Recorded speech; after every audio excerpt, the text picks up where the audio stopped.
All right. Yeah, thank you so much for being here on Thursday.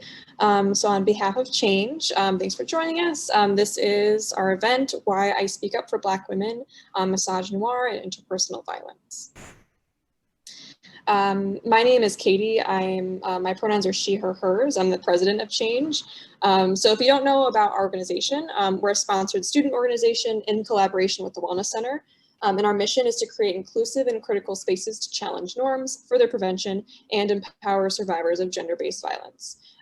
If you don't already, please go follow our Instagram, change.luc. That's where we share any of our events. We share a lot of information on there and content. So if you want to stay up to date with our events, that's the best place to follow.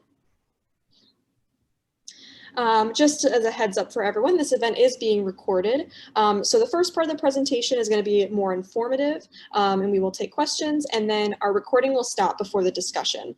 So the discussion portion won't be recorded, just the information part. Later on, if you want to watch that information part again, the video will be shared on our social media at a later date. So before we get started, we're going to give a few minutes. This QR code will take you to a PDF of Megan Thee Stallion's article in the New York Times. So we're just going to go ahead and hang out for 5 minutes and read it. We'll just wait about 5 minutes, and then once everyone's done, we can get started.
Just gonna take a couple more minutes. So if you're still reading, just maybe 2.5 more minutes, and then we're gonna go ahead and start our informative part.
All right, so thank you for checking that article out. That's going to be a little bit of a jumping off point for our discussion and some of the content we're going to be seeing today.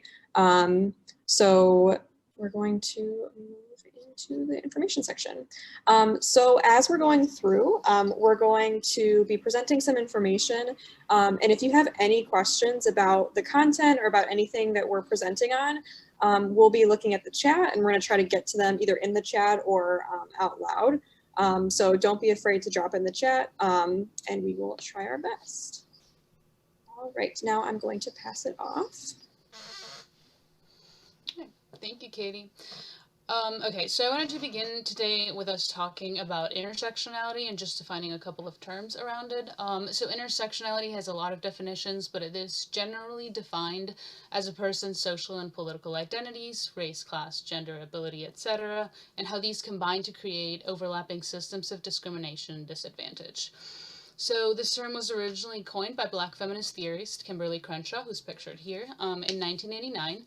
But the understanding of the intersection of identities has really existed for a long time. So in 1951, Sojourner Truth's Ain't I a Woman speech reflects these ideas when, in talking about the women's suffrage movement, she identifies the different forms of oppression between white women and black women. And she points out the fact that black women are being subjected to racist abuse in addition to the gender discrimination that white women are facing. But white suffragists really ignore the issue because they feel that it distracts from the suffrage movement. And they didn't think that the movement could gain any traction if they attempted to address the issues of race. So this idea really lays the framework of contemporary intersectionality theory. But it is important to note that the term and theory itself didn't really gain traction in what we call the mainstream feminist movement until really the early 2000s. It is also important to note that intersectionality itself is an analytical framework. So what that means is that intersectionality is a tool or a mindset that needs to be adopted when you're analyzing these different systems of oppression. So it is an active tool that we use to understand how these systems of power can disproportionately affect people that hold different marginalized identities. And it explains how holding multiple identities, both privileged and marginalized identities, can result in different outcomes when we're interacting with these systems of oppression. Next slide.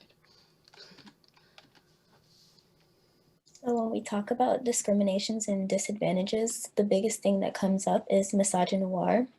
Misogynoir is a term that was coined by the queer Black feminist Moya Bailey in 2010. She's pictured on the left. It's a specific type of misogyny that is rooted in racism. And if you don't know, misogyny is the hatred of, aversion to, or prejudice against women. So we have misogyny, and then we're factoring in that it's anti-Black and racist. Misogynoir often is based in stereotypes about Black women. Many of these stereotypes include, but are not limited to, Black women being over-sexualized and oftentimes referred to as loud and angry. The over-sexualization of Black women began when slave women did not fight back against the advances of their masters out of fear that they would be beaten or separated from their families.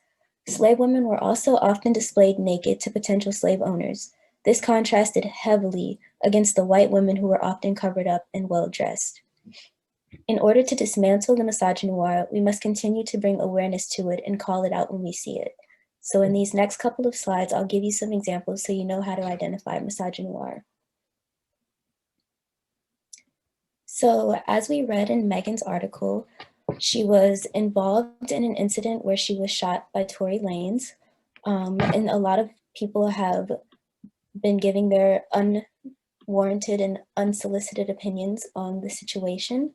If we look at the first image in the top left corner, it is a reply someone made to Megan Thee Stallion's tweet in which she posted a video of herself in the dance studio. The comment treats Megan's attack as minor, even though she was shot, and invalidates her trauma and experience by stating that she should still be bedridden and she is therefore lied about the situation. When Black women experience pain, it is often overlooked because Black women are perceived to have a higher pain threshold and should not show emotion or distress. When Megan expressed her pain initially, people did not believe her, and now that she is finally healed and ready to continue her career, she continues to be reduced to the situation she was in months ago. The second image on the top right corner is a reply to the same tweet. The tweeter referred to Megan as a he, which heavily implied that they were calling her a man. People have often tried to refer to Megan as a man because of her tall, stallion-like stature. People went as far as to speculate that Megan revealed to Tory that she was a man and that is why he shot her. A lot of people believed this speculation and even considered it a fair justification for Tory's actions. Not only is this transphobic, but it is very untrue. This highlights that the violence that is often perpetuated against cis Black women are also perpetuated against trans Black women as well. The third image on the bottom is a reply to a tweet Megan made about Tory Lanez being crazy when he denied his role in Megan's shooting. Many people have told Megan, and still do, that she has been lying about the entire situation. When Black women express their pain, people question the validity of it. Even when a Black woman spends time protecting and nurturing her own, she is still belittled. In a patriarchal society, men are put at the top of the priority list. Now imagine that when race is factored in.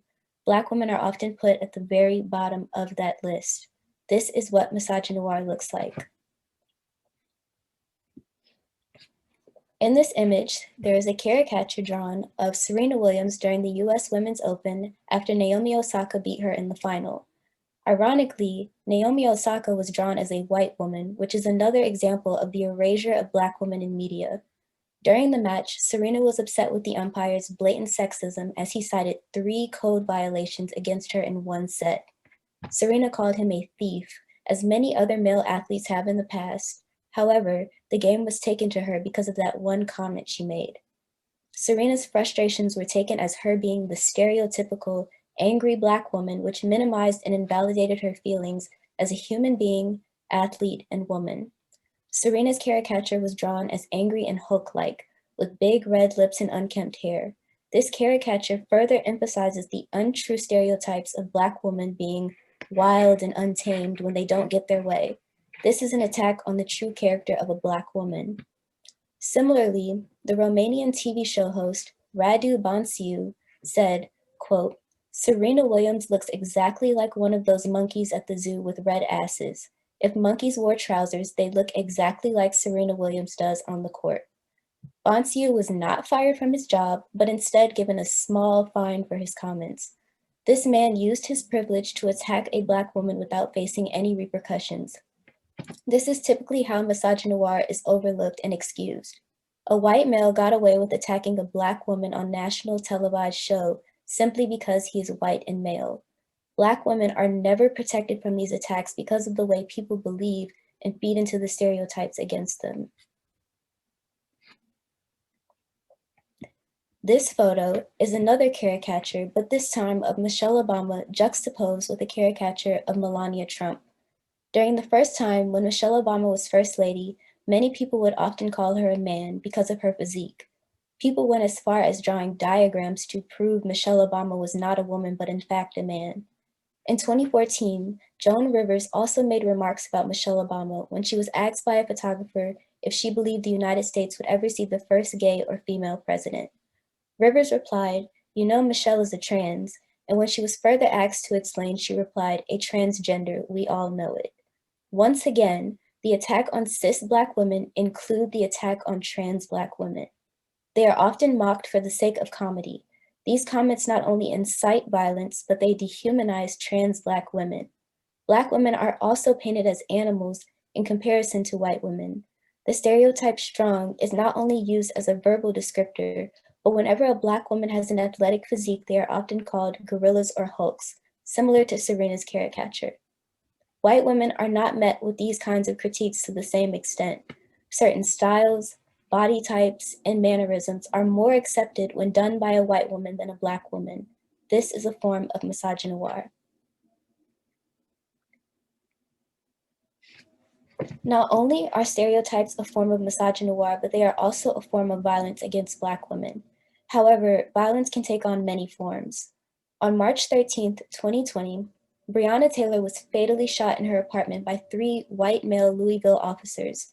The officers forced their way into the apartment under the false pretenses that drug deal operations were going on. Not only was Breonna violently stripped away from this world, but the events to follow after her departure were the most violent. None of the officers were charged for her murder. These murderers get to live their lives without facing any consequences for taking one away. So let's never forget their names: Jonathan Mattingly, Brett Hankinson, and Miles Cosgrove. In 2014, the hashtag #SayHerName was utilized to highlight misogynoir and the omittance of Black women in media. The #SayHerName hashtag began to spread across social media, and people from all over the country were speaking out and demanding justice for Breonna. As Malcolm X said, "The most disrespected person in America is the Black woman. The most unprotected person in America is the Black woman. The most neglected person in America is the Black woman."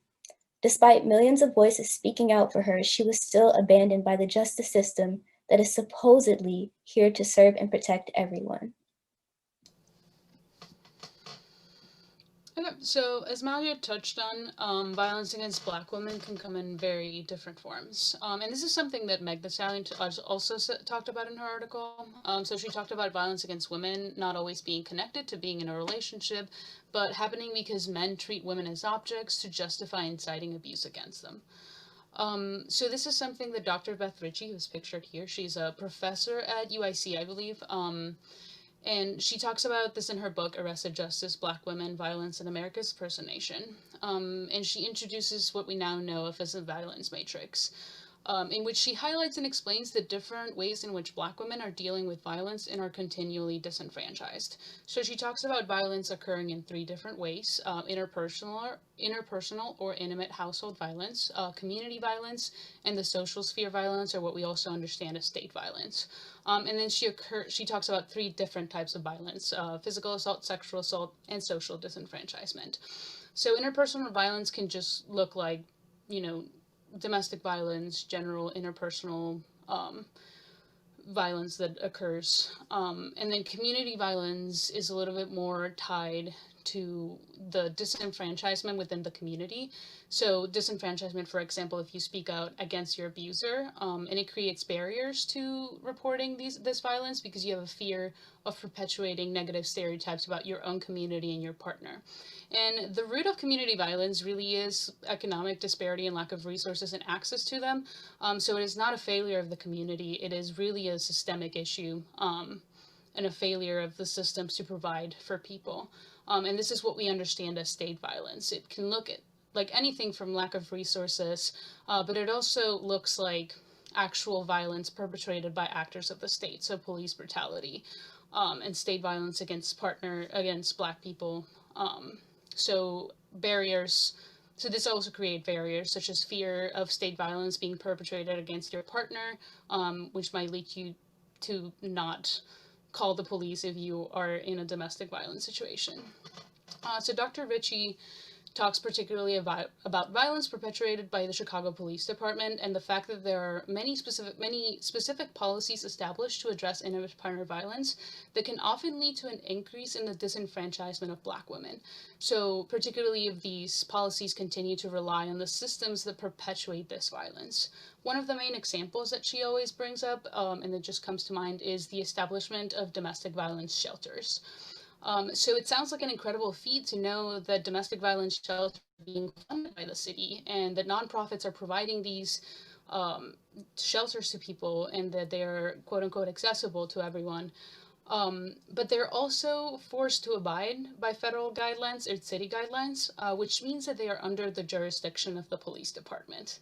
So what that means is that if you are trying to access these resources, they have to look at your criminal records. They have to probably do a background check. If you have a kid that's older than 14 and he's a boy, like he can't stay in the shelter with you. If you're a trans woman, you might be seen as a danger to the other women. If you have a criminal record, again, if you're a sex worker. So all of these communities who we statistically know are at higher risks of interpersonal violence because of community disparities, state violence, etc., lack these resources. So this is what Dr. Ritchie calls the prison nation. You can go over to the next slide, please. So America's prison nation is basically, it goes beyond what we know as the prison industrial complex, and it really points out that Black women cannot escape the violence that is being perpetuated against them, because all of these resources that are, again, quote unquote available, rely on the same systems that are perpetuating this violence against them. And this can look like direct state violence, such as police brutality, but it can also be very indirect, such as violence perpetrated by corporations, such as Aramark, who I have here, which profits off of incarcerated people and the people in detention centers, particularly Black people. And it is also the food and dining services provider at Loyola. So this is violence that is present everywhere. And it can also look like barriers to accessing these services. And this really comes from white feminism, or what prison abolitionist Dr. I'm not sure she's Dr. Vicky Law, she's pictured here. She calls this carceral feminism. And it goes back to that idea that Sojourner Truth was talking about, in which white suffragists didn't want to acknowledge race because it was like too much to deal with. And this is what happens today when we see white feminism and exclusionary feminism and talking about creating policies to help women, but failing or sometimes even refusing to acknowledge that there are different intersections of identities that can affect the way that we go through these systems.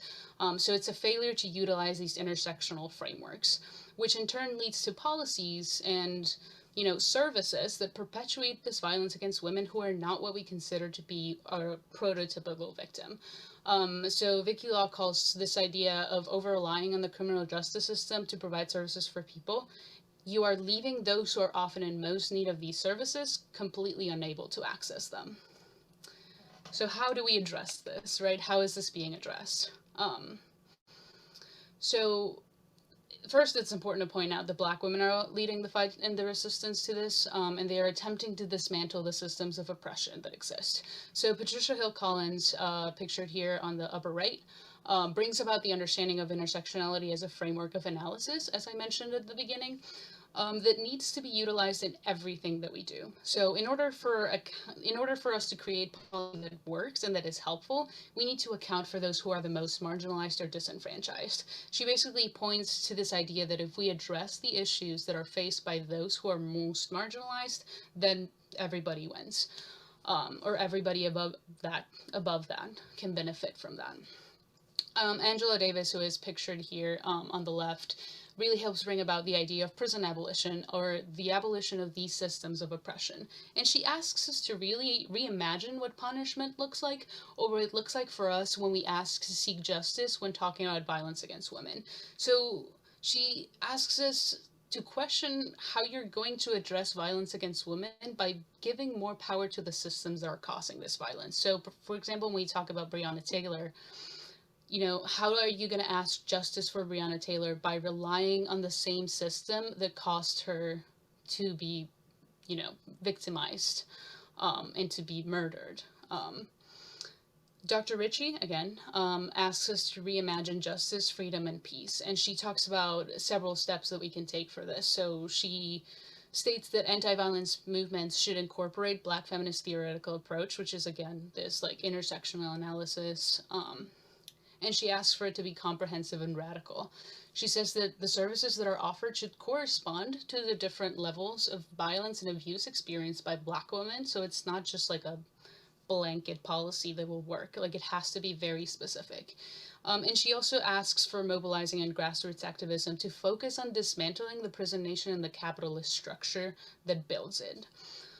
So grassroots organizations such as Incite, Critical Resistance, Women of Color Against Violence, Project NIA, which are all, a few of them I believe are primarily based in Chicago or created in Chicago, all seek to provide resources to these marginalized communities and protect each other outside of utilizing the services of the state. So they really separate themselves from any state anything. So they rely on mutual aid. They rely on the help of the community coming together to help each other and protect each other and to hold themselves and each other accountable for the violence that they perpetuate.